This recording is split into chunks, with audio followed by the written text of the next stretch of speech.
Hello and welcome to Popular Antiquarian, the podcast in which a middle-aged man looks at obscure or forgotten elements of pop culture. That middle-aged man is me, Hieronymus J. Doom, and this is another episode focusing on the output of the Asylum, the mockbuster-focused production company that is often considered the worst movie studio of all time. I'm watching as many Asylum movies as my brain can stand to work out how well deserved that reputation is, and also so that you don't have to. This time we're looking at Battle for Pandora, which just so happened to come out the same time as Avatar: The Way of Water in 2022. The scriptwriters knew two things about Avatar: The Way of Water. One, some kind of water was involved, and two, the film poster was quite blue. From this and nothing else, the plot of Battle for Pandora was woven. Avatar is a curious franchise. It feels almost redundant to talk about the source material because, aside from water and the colour blue, there's really no part of this film that's in dialogue with Avatar. It always feels somewhat redundant talking about Avatar at all, if I'm honest. Rarely have two films been so astonishingly successful whilst inspiring so little genuine enthusiasm. It's a franchise that somehow exists without a fan base. Now, I'm sure there are fans of Avatar out there, but overall, the films arrive, everyone watches them, they make a ton of money, and then everyone just gets on with their lives. They are cinematic events in the purest sense of the word, the kind of gargantuan visual spectacles that demand to be seen on the big screen, but ultimately only demand to be seen once. I remember being blown away by the scale and intricacy of the world James Cameron had created in Avatar, and then being thoroughly indifferent to everything else about the film, and I don't think I'm alone in that. It's strangely impressive that Avatar: The Way of Water managed to do so well given the relatively long delay between the first film and the sequel, and Avatar's ephemeral position in the cultural zeitgeist. You do not see much in the way of Avatar memes, Avatar fanfiction, or secondary Avatar media. There's been a bare handful of video games and comics. There is an attraction at Disney World, but culturally speaking, in terms of major IP, that's barely a ripple in the pond. And that's no bad thing in some ways. I regularly complain about cultural oversaturation. I tapped out on the Marvel Cinematic Universe long ago, Star Wars even before that. I saw the first Avatar at the cinema and that was quite enough for me, and I just skipped the sequel. But it's kind of refreshing that Avatar remains just a pair of massively expensive, wildly attractive and deeply mediocre movies whose position atop the list of top-grossing movies is more about what makes going to the cinema a unique experience than anything about the films themselves. Obviously, there's more Avatar coming later this year and more beyond if all goes well, and there's a bit of me that wonders if they can keep raking in the big bucks if that sense of being an event gets diluted by additional movies, but the Michael Bay Transformers movies carried on making money well past the point that any sane person would have written them off as a bad job, so maybe there's hope for Avatar. One thing that definitely wasn't a cinematic event was the Asylum's Battle for Pandora, which I should definitely start talking about now, given that it's only got the most tenuous relationship to the Avatar franchise it's aping. And that's probably wise, to be honest, because there's a maxim that's worth remembering in low-budget science fiction. When in doubt, just remake either Alien or The Thing. There's so many good examples. Some of which, like Mario Bava's wonderful Planet of the Vampires, actually predate either Alien or The Thing, and acted as an influence on both. Essentially, you can't go wrong by having a group of people trapped in a remote situation where there is a murderous alien doing its thing. Bonus points if that alien can change form in some way. Battle for Pandora definitely stands in the not-so-proud lineage of Creature, Inseminoid, Galaxy of Terror, and many others besides. It's also very much in the lineage of Asylum movies in which a great deal seems to be crammed into a sub-90-minute runtime. Let's take a look at the plot. We open On Pandora, a moon of Saturn that looks an awful like some scrub ground on the outskirts of LA. A very blue filter has been applied to the action to make it seem weirder and more Avatar in some nebulous way. The people we can see are the crew of the Cassini-3, and they will shortly be attacked by a see-through blob monster with tentacles that come rearing out of a nearby creek. The leader of the expedition, who is played by noted soap opera actor Christos Andrews, flees to his spaceship and manages to send off a mayday. We now cut to a space military installation on Earth. This, like absolutely every Asylum base we've encountered so far, looks like a gravel factory. I'm not sure what it is about the manufacture of shale that makes the location team think high-tech military compound, but it's definitely a recurring motif. Inside the gravel factory, a stern woman is lecturing our two main leads. Natalie Storrs, one of those actors with multiple Asylum credits depressingly prominent in her filmography, is playing this film's answer to Ellen Ripley, a medical doctor with a pleasantly hard-edged attitude to authority. Her other half is Mark Ricketson, a different kind of scientist, with a face that lurches from handsome to punchable depending on how it's lit. Storrs and Ricketson need to go and find out what happened to Cassini-3's mission to Pandora. They'll be very much on the clock since the best way to get to Saturn is by wormhole, and the wormhole in question remains open for 10 hours and then closes up for 6 months. They are going to need a fast ship. Fortunately, Tom Sizemore, the token actor you might have heard of in this production, has a fast ship. Now, Tom Sizemore was usually known for his high-energy performances, and it's a bit harsh to critique a man who would be dead about a year after filming Battle for Pandora, but it has to be said that he brings the sort of energy to this role I usually associate with about 4 o'clock on Christmas Day, when the combination of carbs, alcohol and James Bond movies has really kicked in. We've seen in previous films that the Asylum are no strangers to the celebrity cameo filmed in a single day on a single set, but Sizemore manages to top that by filming his scenes alone and in the same seat for 95% of the movie. He's mostly communicating with the rest of the cast from the cockpit of his very fast ship, and spits out the dialogue with only a minimal effort to hide the fact that he's reading his lines off camera. It's a genuinely depressing performance, made somehow even sadder by his wordlessly awful space Mohican. No one else has a futuristic space haircut. It's just Tom. Still, one thing that isn't low energy is the script, which immediately sees Storrs and Ricketson packed off in Sizemore's ship, along with a bluff military colonel and his team of disposable space marines. That includes noted transgender model and actress Plastic Martyr, who brings a level of queer camp to the space military that they've been sorely missing in every previous science fiction action film I've ever seen. This motley crew depart for Pandora through the wormhole, and immediately things start to go wrong in that special Asylum way, by which I mean the ship's engineering problems are conveyed by extremely enthusiastic camera shake and shouting. There's very little the Asylum won't try and convey by enthusiastic camera shake and shouting. This scene is quite long and really tests the limits of the old shake and shout, especially in the absence of anything else to convey the peril of serious engine problems in space. A squib, or even 2 squibs, would have gone a long way. Having bellowed a lot of engineering technobabble about sodium-ion drives and jet propellant, they determine that the ship will need repairs before it can be safely piloted back through the wormhole. The ticking clock of the wormhole closing becomes ever more relevant. They have achieved orbit around Pandora, which looks exactly like you would expect, being a lumpy rock in space, and very much modelled on the actual moon Pandora.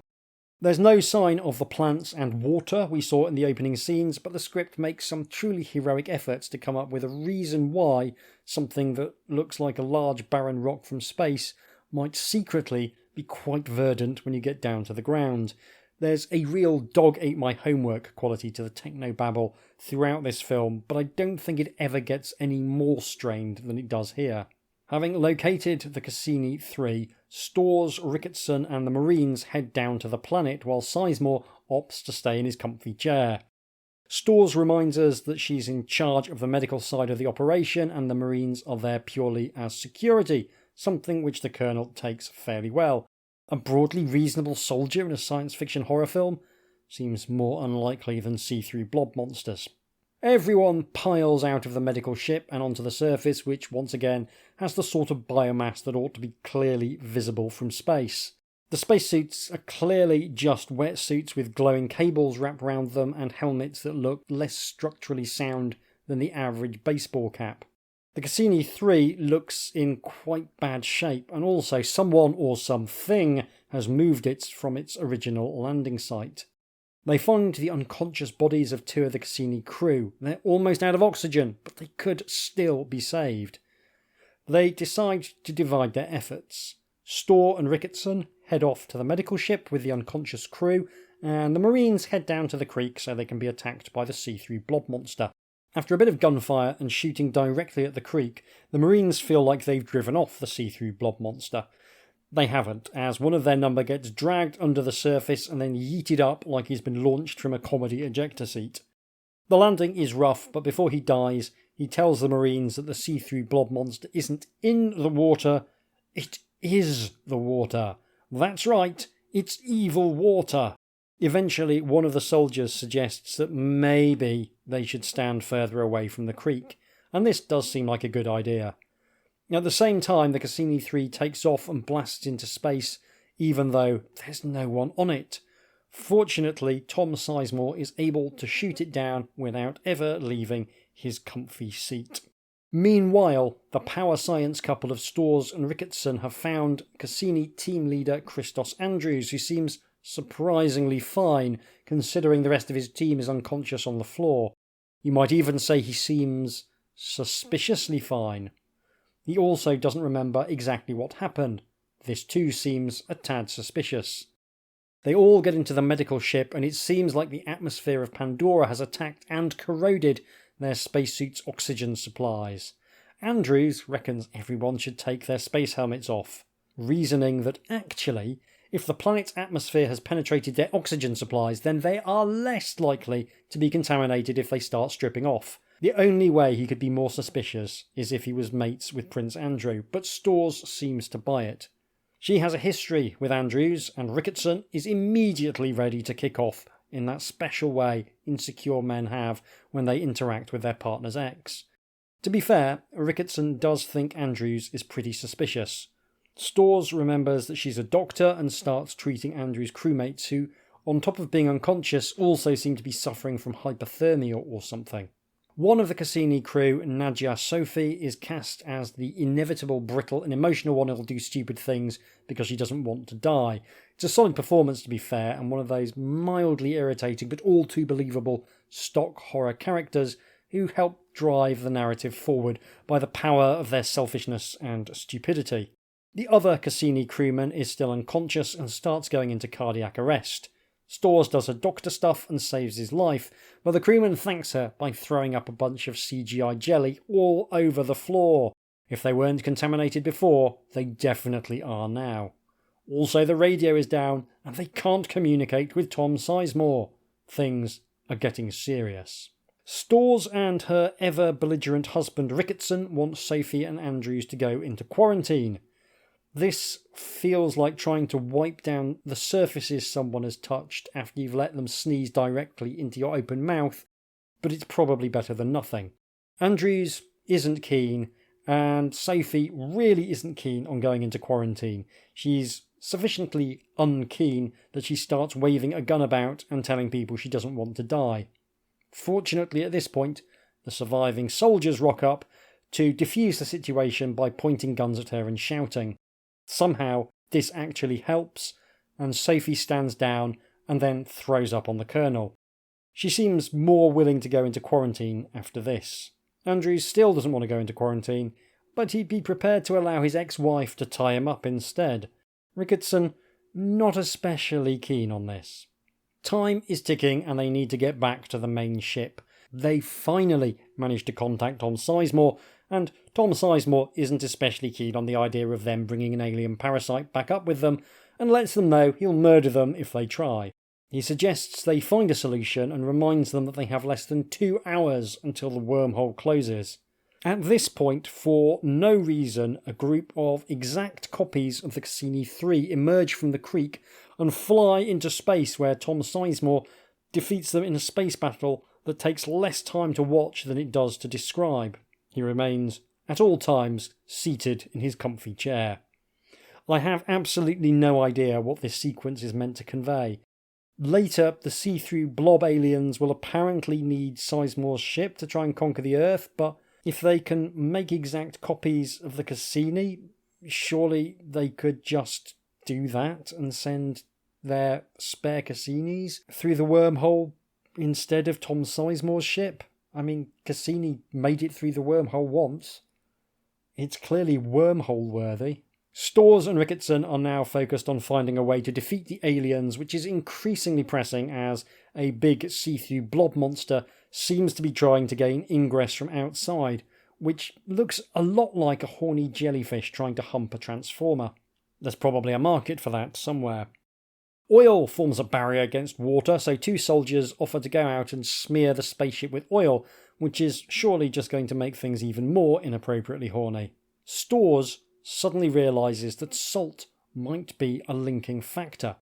When she hooked various infected people up to a saline drip, they immediately threw up their cargo of blob water. Storrs hooks herself up to a saline drip and promptly passes out. In the least surprising heel turn since Adolf Hitler reneged on the Molotov-Ribbentrop Pact, Andrews reveals that he's been a blob water person all along. He swapped Storrs' saline drip with blob water, and now she's infected as well. The blob water aliens want to conquer Earth, and they have a hive mind. There's a tense standoff, and Ricketson manages to get Andrews into a holding cell with the help of Plastic Martyr. He also manages to treat Storrs with actual saline and feeds Sophie some salty water and makes her puke up the last of her blob water. Every time I say blob water, I feel a little queasy, and I'm not entirely sure why. Blob water. Blech. Ricketson manages to coerce the blob water into leaving Andrews by threatening to incinerate the water that came out of Storrs when he fixed her. At this point, no one has any blob water in them, and they can try and take off. At this juncture, there are mere minutes left, and the big blob outside is doing quite well at breaking into the spaceship. Fortunately, the soldiers with flamethrowers manage to beat the tentacles off, and they're able to take off with the hope of making their rendezvous with Tom Sizemore. It's at this point that the moon of Pandora explodes, revealing that it was a brittle crust over a giant amorphous Cthulhu blob, which is honestly a great reveal. The heroes make a break for the wormhole and manage to fend off the Cthulhu blob by dumping the fuel from the sodium-ion engines that everyone was wanging on about for a bit near the start. Unfortunately, there's a biggish blob of Cthulhu that's managed to latch onto the ship, and Top Brass isn't going to take any chances. They're going to launch a nuke into the wormhole to prevent the possibility of contamination on Earth. Harsh, but not entirely unreasonable, given the quantity of the Earth given over to water, although most of that is salt water. On the spaceship, the old shake and shout is in full effect as everyone tries to fix the various bits of the ship that are falling apart. Things get so serious that Tom Sizemore stands up and does a short scene with the other actors in the same room as him. The blob water has got in, but Sizemore shoots a pipe and some coolant freezes it solid. The crew abandon the main ship, which the nuke will take care of, and ride the smaller medical ship down to Earth, landing in the Dead Sea, which is usefully salty enough that none of the alien blob water can possibly survive, which is a nice touch to go out on. The end. And it's honestly upper tier Asylum for me.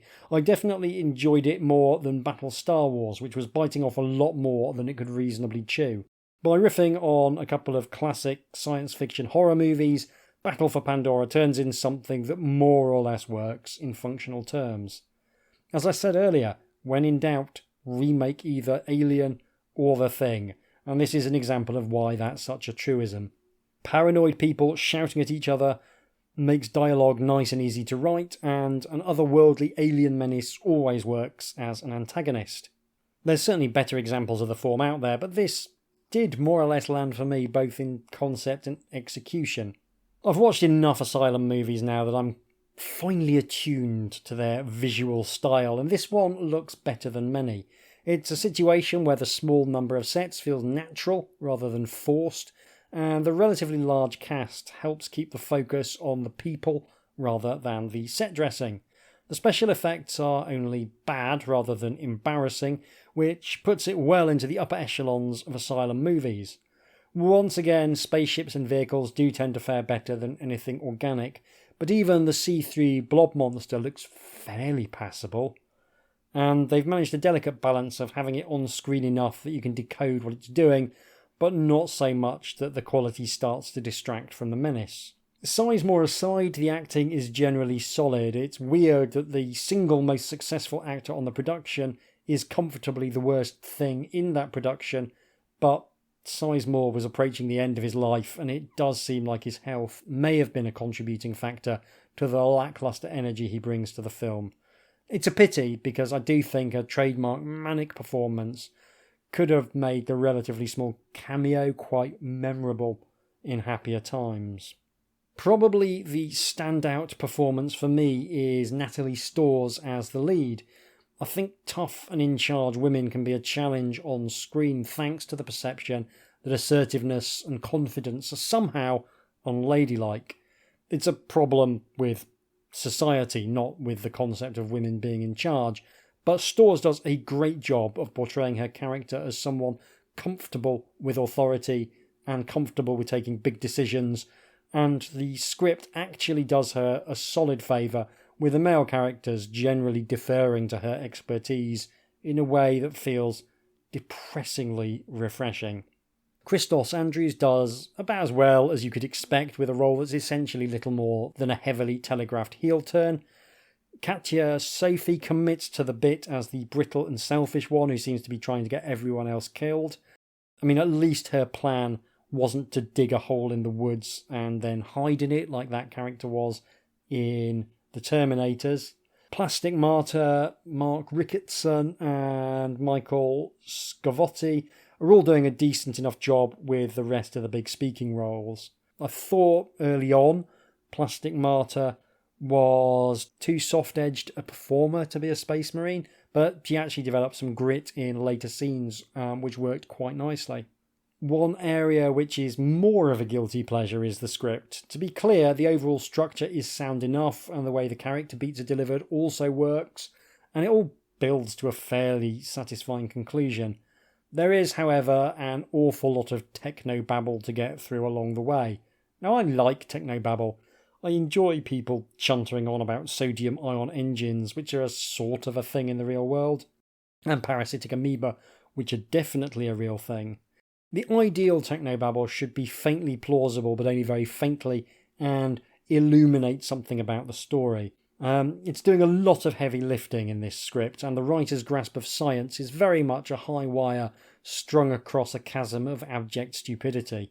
There's definitely times that it works. The water blob aliens disliking salt seems a perfectly reasonable bit of science nonsense. Plenty of real entities can only exist in fresh water.